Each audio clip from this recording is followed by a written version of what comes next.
bring out Maria. She's a journalist and the author of The Confidence Game, Why We Fall For It Every Time. Maria Konnikova. Maria, hey. Great pleasure to meet you. How you doing? Okay, so as someone who wrote a book called The Confidence Game, We Fall For It Every Time, what did you think when you saw Donald Trump standing there in front of a table full of his products? To me, that screamed, there a picture of, it screamed confidence man. You know, I saw him and I thought, I'm a psychic. Right. Because I clearly predicted that this was going to happen. I mean, the moment that they analyzed what his products actually were, they found out that they weren't his products. Not his products. He was blatantly lying, and the hallmark of a psychopath. see, there you go, Freudian slip. The hallmark of a psychopath, but also the hallmark of a con artist, is someone who deceives you for their own ends. So they're trying to convince you to support them, to vote for them, in this particular case, and they're doing it by tactics that aren't actually. Is this, I mean, am I reading too much into this, but standing there in front of a table full of steaks. Now, I don't eat steak, but like most people love steak. I thought this was like subliminal advertising kind of stuff, like people looking at that and going, Trump, steak.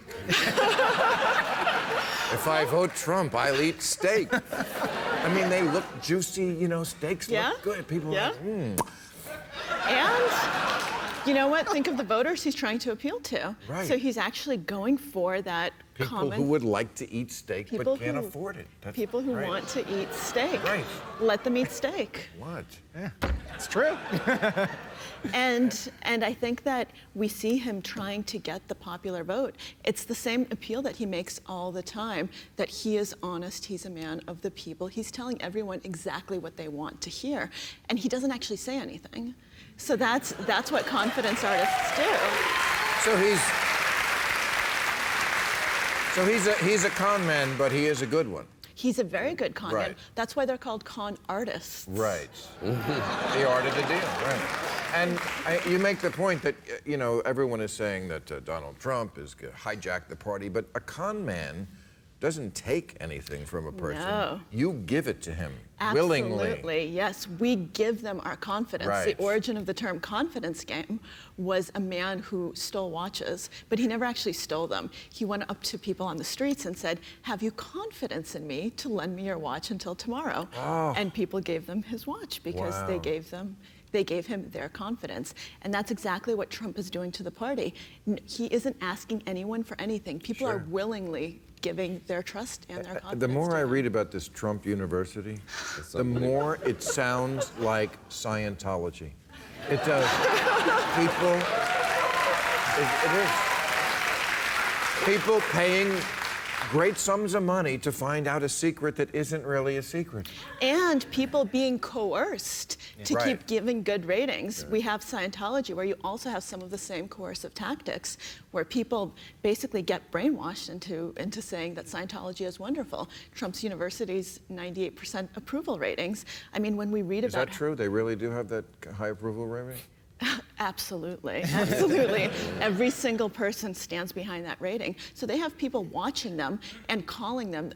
We read stories of people who say that they've been called every single day to change their rating, and finally they say, fine, I'll change my rating to 100%. Now, you called him a psychopath. First of all, did. what is a psychopath? We all throw that term around. I'd be hard-pressed to define it right now. What is a psychopath? Well, there's actually a checklist. Here's psychopathy checklist. Well, I know you have a checklist for narcissistic personality. I have lots of checklists. Is that different than a psychopath? Narcissistic person? It is, but they actually, both of those traits, there's a lot of overlap there. Because here are some of your narcissistic personality disorder: exaggerated sense of self-importance. I don't see that in Donald Trump. No, not at all. Not at all. Need for excessive admiration, again, coming up empty. Sense of entitlement, where are you getting this shit from? Lacking empathy, come on. Believing others to be envious of him. arrogant, haughty, contemptuous behavior or attitude. So, Yeah. Yeah, it sounds like he might be on the edge of that. I don't think so. I don't think it applies. But a lot of these actually overlap with psychopathy, like the lack of empathy, like the arrogance and putting Right. down of other people. You don't. So he does this very funny thing where to his voters he says really wonderful things to their face, and then behind their back he says terrible things about the same groups because he makes the same statement, but opposite ways depending on who he's talking to. And so you end up seeing these two sides of him where the truth is a really fungible thing. And there's no such thing as absolute truth. The truth is just what's true in the moment to him. Well, and yes. that's both a narcissist and a psychopath. And those are two of the dark triad of traits. The third is Machiavellianism. Yes. Okay. And I don't want to make you psychoanalyze someone you never met too much, but last week, before they had the nice debate this week, they had the nasty debate, and they were talking about their penis size. They were. It seems like he also is a prime candidate for micro-penis. You know? I mean, somebody who's always, I'm the best, I'm the biggest, I got the greatest. I mean, isn't that obviously someone who does have a small penis? Well, I'm sure that Dr. Freud would have something to say Yes, about that. I'm sure there's a Napoleonic complex equivalent. She didn't answer the question. No, she did not. And we'll never know. Right. I mean, I wrote an editorial, I wish I had known about your Yes. book, about Trump called The Confidence Man about 2 months ago. And I do think he is a very skillful demagogue. And he's dangerous for that reason, honestly. And we all make fun of him. And I myself thought, he can't sustain this. He'll fade. It can't possibly work.